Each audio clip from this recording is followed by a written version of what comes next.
Hi.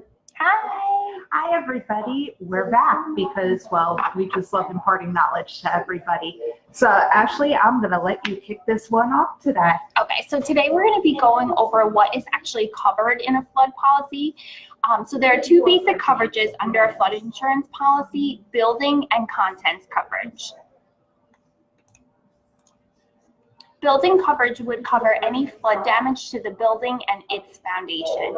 This also includes any machinery or equipment that services the building. Things like your boiler, furnace, sump pump, hot water heater would be considered building coverage. Any detached garages would fall into this category with a 10% limit as well.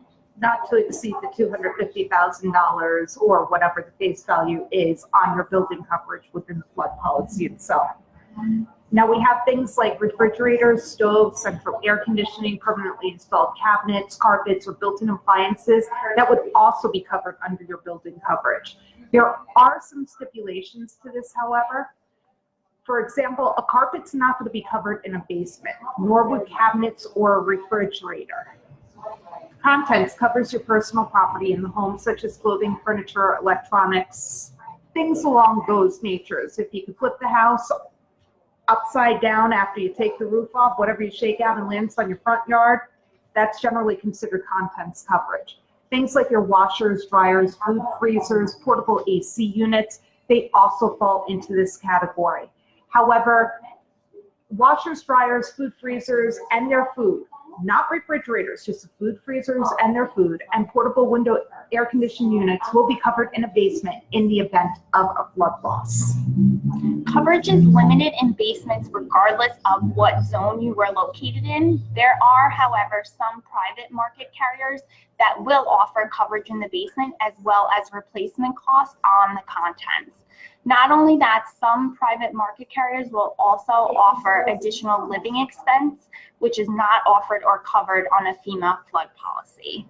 There's also one homeowner insurance carrier that we currently offer that will offer $50,000 worth of flood coverage if you are in an X zone. Now, with that $50,000 worth of flood coverage, you'll get contents coverage in a basement, and you'll also be eligible for additional living expense in the event of a covered loss. Building coverage is usually paid on a replacement cost value.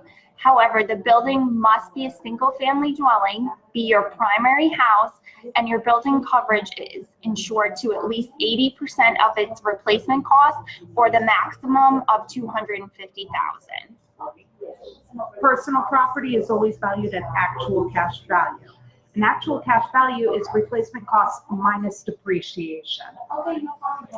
So that's it. That's the basic coverages that a flood insurance policy insures. So as always, if you guys have any questions, feel free to leave them in the comments or give us a call. Bye. Bye. Have a great day.